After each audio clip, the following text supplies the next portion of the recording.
welcome back to A Better World. This is your host, Mitchell J. Rabin, and we're very glad you're joining us again today. Today we're going to have another very interesting show. We have with us a very popular guru, the author of this book, Sri Siva, The 1-Minute Guide to Prosperity and Enlightenment.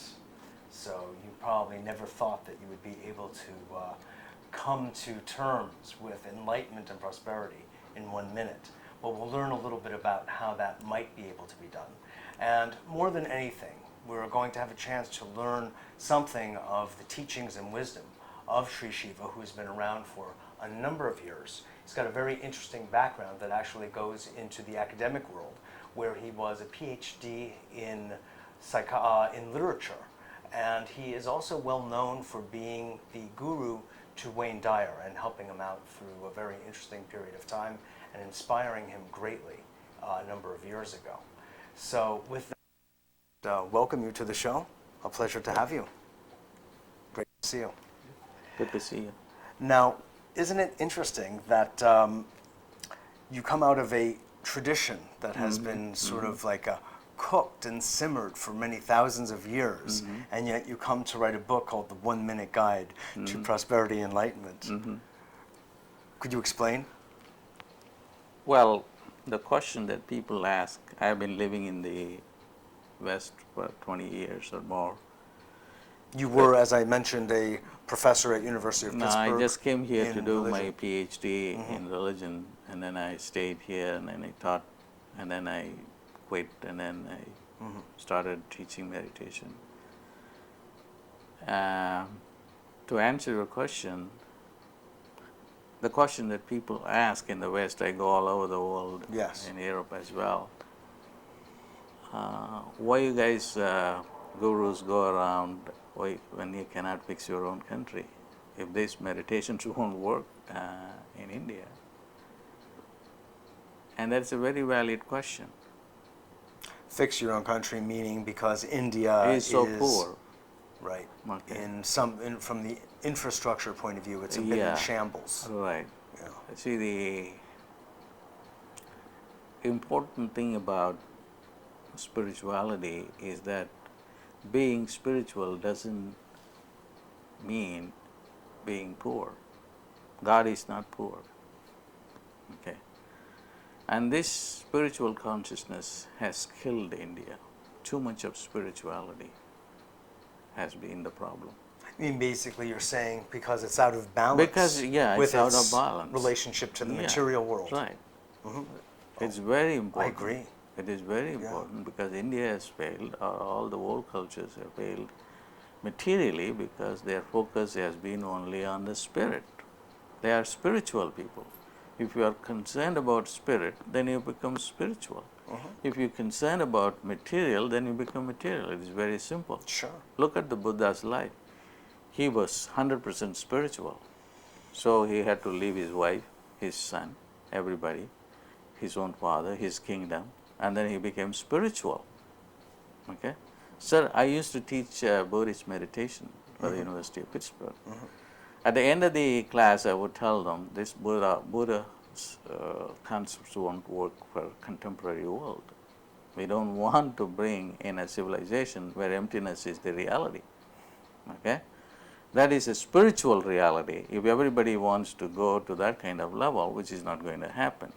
So prosperity is very, very key to my teaching. That's what Wayne Dyer liked me so much, because he said, there is no use of blahing from morning till evening, because still people will be still lost. Just give them a very basic technique that can give them material consciousness. Right. I'm here. In the West, just as you were saying, in the East or in India in particular, it's a highly spiritualized country, and that's what they focus their attention on, and this is what they got. Yeah. And they hardly have enough food to eat, but they have, higher levels of samadhi. Here, the samadhi is not that well known, but material wealth is. So there's an obvious imbalance in each situation. That's and true. What you're suggesting is that your teaching is synthesizing the two and bringing them together, which is really where they belong. That's true. Yeah. That's true. So, in other words, prosperity and enlightenment should go hand in hand. Yes. Because many yogis say that mukti or liberation is everything. Then you will become like a vegetable. Like most of the gurus become vegetable. Like, do you want to create a divine coma? And that's not going to work. Okay, that's not going to improve the economy. Right. You know, so you have to I have got it. you have to have a very balanced approach. Okay, Yes. in which the Western civilization, scientific civilization, has contributed a lot. Yes. Okay, and then that has to be recognized and used. And the East has developed spiritual science, which is beyond the mind. You can bring the values of the spiritual science to the material world, and vice versa. Then there will be a balanced Exactly. life. Exactly. Otherwise, you will be lopsided. The Buddha is lopsided.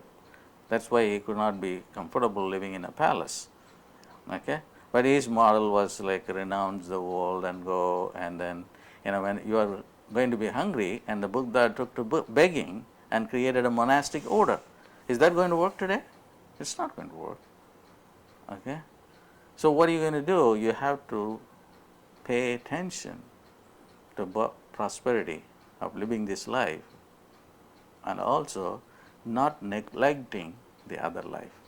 There are certain thoughts in Buddhist psychology, in Buddhist teachings, that one of which says, at the end of a prayer, let me attain, and I pray that you attain everything that your heart desires. So there is a notion of attracting whatever your heart may desire. The idea of detachment and all of that, while it is inherent in the Buddhist teachings, it's often, I think, seriously misunderstood.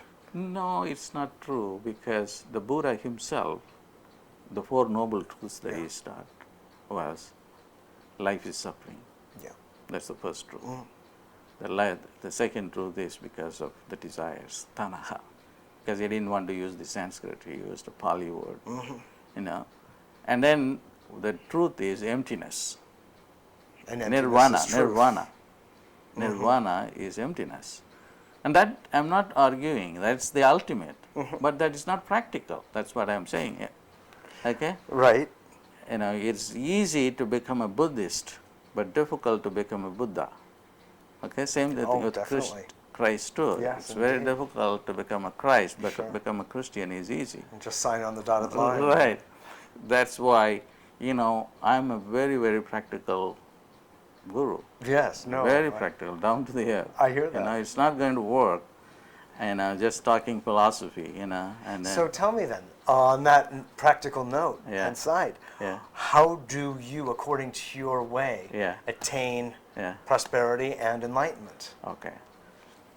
In a minute. Yes. So in a minute, 1 minute you use 9 sounds to go, 9 sounds, and then some sounds you use like 10 seconds. In the 1 minute you use the 9 sounds.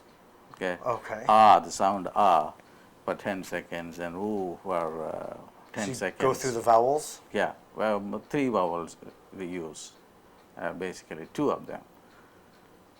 And then how does it work? I have proof coming from kids using it in Toronto, Canada. They use it only for 10 seconds. They have these are kids 7, 8 year old, and their grades go and everything go, within 1 month of practice, because they don't have the ego. Okay? They have all the candy they want. It's a wrong notion that you have to get, sit in meditation for long hours to figure it out. Right. Because the meditation is not done through the mind, because it's difficult to kill the mind. Understood. Okay? The mind is full of doubts, and it is going to create all this. So all these meditations have to lead to a timeless zone, which is the non-mind. And there, even 1 minute is a long time. So the yogis talk about a period of time called a labang. Labang is 250th division of a second. A second is this, and 250th division is inconceivable. But that is the time taken to change everything in your life, okay? Provided if you can get to that state, okay? So it's a wrong notion that you should go and sit in meditation for a long time. These sounds are capable of bringing you that knowledge that can change the entire material and spiritual structures. Could you demonstrate the sounds? And No, the yeah. sound? Okay.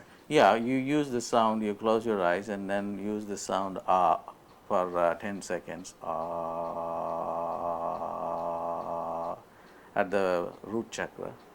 And then you move. So you're visualizing the root No, chakra? you don't, you just focus attention on the root chakra. And then you go to the heart chakra and say ooh for 10 seconds. And then you go to the throat chakra, ma 5 seconds. And then you go to the third eye chakra and say Om for 10 seconds. Om. This is a total of 35 seconds for the first part of the 1 minute meditation. For the rest of the things is 5 sayam. Nama Shivaya. Again, you say them at the different chakras for 5 seconds each. So, total of 9 sounds in 1 minute. That's, no, nothing, you don't even have to sit down, even when you are having a shower, you can do that. The whole idea is it can erupt any moment. These sounds are very, very powerful. Even one sound is enough, ah sound. What is it doing? The sound is God. Even in the Bible, in the beginning there was the Word, and the Word was with God. And the sound ah is the sound, is God. The sound ah. That's the meditation but I gave. In Sanskrit, yeah. the word is really, or the sound is Om. Yeah. Is it yeah, not? the Om is 3 sounds. Om. Yeah, Om, ah, U, ma, Right. becomes Om. The Om is a later derivative. The first sound is ah. And if you have the primordial sound, that's the time of meditation that I gave Wayne Dyer, because while I was traveling in California, this being appeared before me and said, hey, don't blah blah and bark like a dog. There is a simple technique to attract anything. Understand this. You create a baby, the same energy to create when you can create a baby, take the same energy and create a house or a car or anything that you want. And it is understanding the seminal energy that is at the root chakra, which you waste to procreate. And then you can take that energy to the third eye chakra and then use it. So, and the sound of creation is ah. When you create a baby, you are in ecstasy. Ah, whether you are a white, black, anybody is in the throes of joy and ecstasy, and the ecstasy is creation, and that is ah. So instead of wasting that energy at the bottom of the lower chakra, take it to the third eye chakra, and then there is a meditation where you do, with which you can do anything that you want to do. Okay. So are you saying? So I'm very familiar with the ideas of taking. Yeah. Well, because of my background in Taoism and Chinese medicine, we talk about taking sexual qi, right. And circulating it around. Right. But you're saying to bring it up to the third eye, and then and then impregnate the thought with this energy that you raise from the sex chakra and bring it to the third eye chakra. Now that's the thought of prosperity, or no, the thought not of a house. Whatever you want. If you want enlightenment, visualize anything. What you want. What you want, and then that manifests. Okay. So this is the. This is the core of what you're teaching. Yeah, this is my teaching. This is the technique that Wayne Dyer started teaching. And then I had given him permission to do that, and then 1 million people are doing this now. Wow. Yeah. Wow. Yeah. They're pulling the sexual energy up the spine and down across the head to the third eye, and then they visualize your house, your home. Nothing. My philosophy is don't blah blah. If given a chance, I don't want to blah blah. because even if it is a very sophisticated blah blah, ultimately it's blah blah. So what has to happen is to give you a real technique Yeah. that can, at the end of the day, what matters is you need a home, you need a car, or you need a job, or you need a television show, or whatever you need, and that needs to be created, and this is the process. So there are some million plus people across the Yeah. world. Basically, it's the efforts of Wayne Dyer, and Yes. he is on everywhere on public television and doing He's that. been And on this show as well a couple of and times. then he put out a book and dedicated the book, Manifest Your Destiny. And it's based on this. Yeah, and based on this. Exactly. Yeah. We still have So yet to have him on to you have discuss your that destiny book. in control. Yeah. No, nobody else. So, what are the results that you're seeing, Sri Shiva, from? Tremendous results. Like, People can you give have, some examples? for instance, I have experimented it with people like who, at the bottom line, broke, very broke, and then they want to have a Mercedes Benz. They can hold the image in their third eye and impregnate that image. So they might end up with a Mercedes Benz with no money to put gas on it. No, definitely. That's what That's what I'm saying. It could happen. That's in any what, way. if we say that Bill Gates is a college dropout, Larry Ellison is a college dropout, Steve Jobs is a college dropout. There are so many PhD guys who went to school with me are making $10 an hour. Right. Huh? What do you do? So, the mind has not gotten you anywhere. Right. So, Right. right? No, I But Bill appreciate Gates that. always wanted, even when he was a boy, I should be a multi-billionaire. That's what it is. If you're So worried about... what you're basically saying is he kept feeding that image. Of course. He kept empowering That's that it. and energizing it. That's what it is. And that's the fundamental principle of what you're teaching. Like Conrad Hilton, when he had no money, he did not think like where the gas money is going to come from. He wanted to buy the Waldorf Astoria, owned by the Queen of England. When he had no money for the next meal, he got the picture of Waldorf Astoria. I must get it. I must get it. It took him 70 years or so to get it, but he meditated on it. But before then, he created about thousands of Hilton hotels. Yeah. So it's only a commitment to what you want to get, Right. and not asking where the gas money is coming from. That's where the problem starts. So I understand. How then? It's a coherent principle. From a Taoist point of view, we have different other things to do Yeah, with the you energy. should not doubt. I rule out doubt. If I want to manifest something, Yeah. no matter what you are going to say or somebody else is going to say, this is what it is. I want a Waldorf Astoria, I want a Waldorf Astoria, Waldorf Astoria. That's the Hilton model. That I recommend that book, Be My Guest. He said, I wrote this book because I have been so poor and I could get to this level. Come to my hotel, stay there, take this book free. And this is, everyone should have a dream, and this dream manifests. This is a positive philosophy. Oh, definitely. Definitely. Being in a doubt means being in Satan, to use a religious language, because doubt is negativity at the bottom line. Sure. Okay. I And understand. the moment you doubt it, you have lost it. How do you apply the same principle? You made it clear about how to apply it for one's own prosperity. How do you apply it then also for enlightenment? That's a bit of a subtler So game. again, enlightenment is, I mean, how do you, for can't instance, visualize enlightenment? right, what is enlightenment?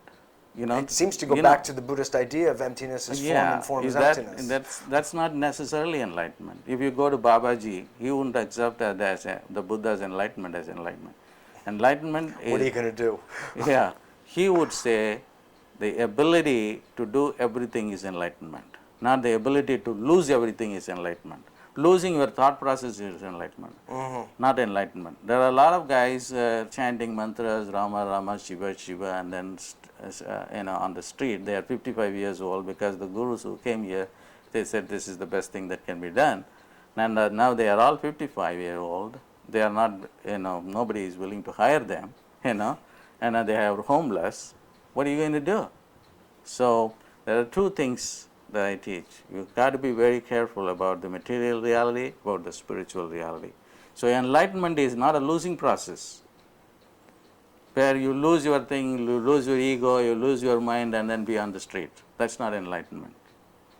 Okay? That's a wrong concept of enlightenment. losing your thought process is not enlightenment. So a lot of people say, I want mukti. The mukti has been a very big term these days. Is liberation. What are you going to do? If you become thoughtless, then that's a coma condition. You have no interest in life. Then how how are things going to work in this life for you? Huh? I understand. Yeah, this is a wrong philosophy.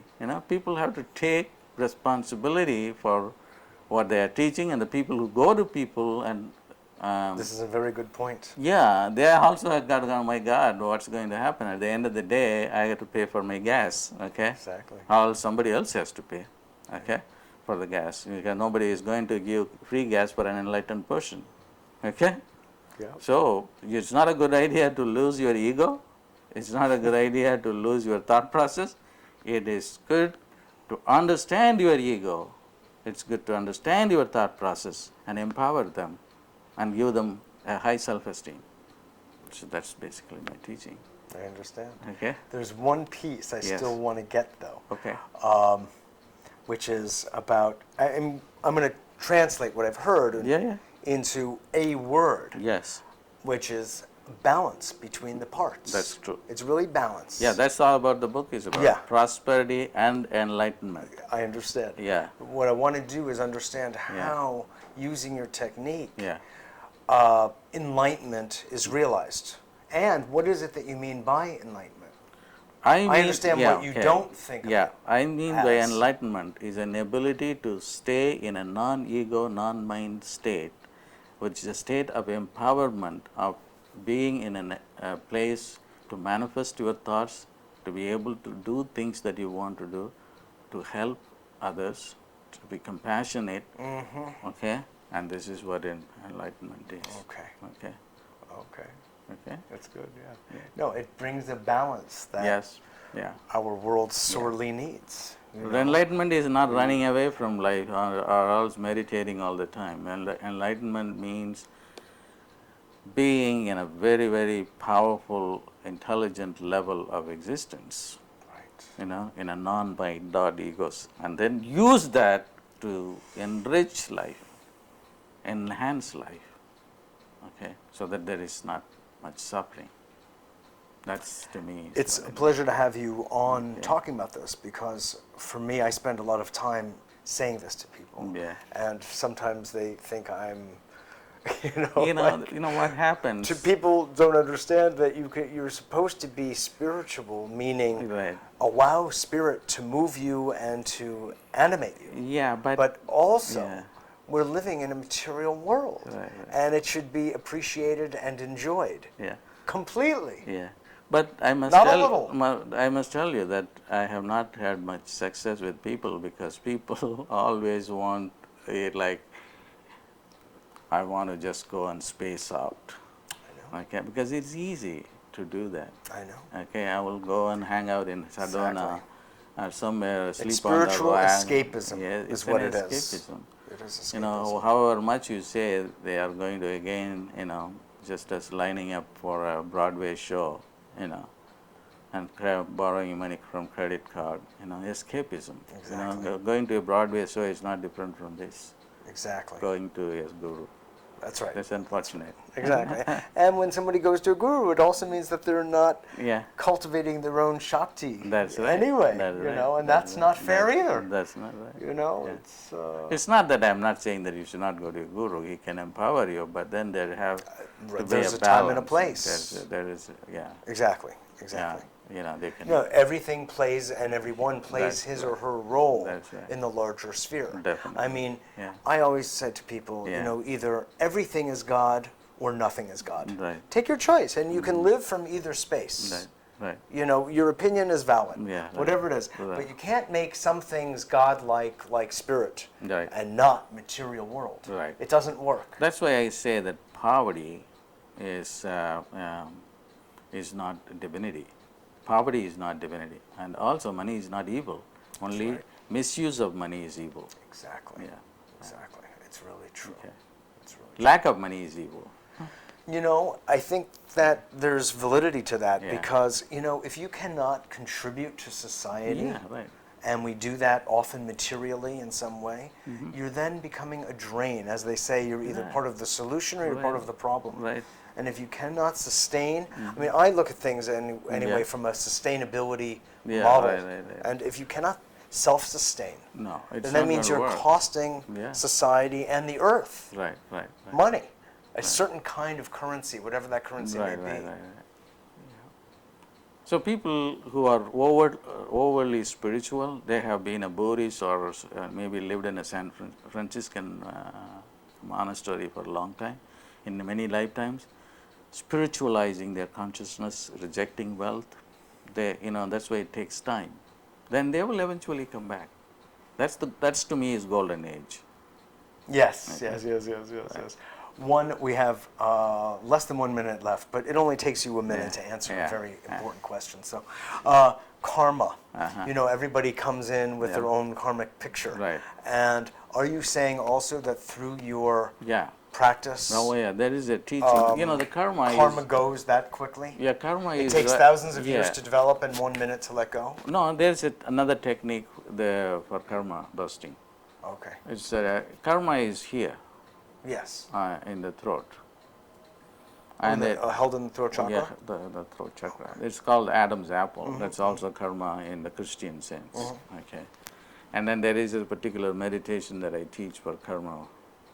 You just put a blue light and say this sound, Tirunelakantam, Tirunelakantam. And as you go on saying that, then you lose. Karma is only certain, vested interest in a thought or relationship or a job. Right. It has So much to, more than it has to leave that place and then find another place to put your mind on. Sure. And that shift takes place when you do that's not this meditation, that's another meditation that's also in the book. Okay, wonderful. Well, it's been wonderful to have you on to talk about this. Let's show everybody the book again. In 1 minute, folks, we just heard how you can literally transform your life. Right. And if you do it for a few minutes, I don't even want to think about it. Thanks again for being with us, absolutely. Well, I hope you enjoyed that as much as I did, and also that you got enriched as much as I did. So on that note, this is Mitchell J. Rabin from Better World, and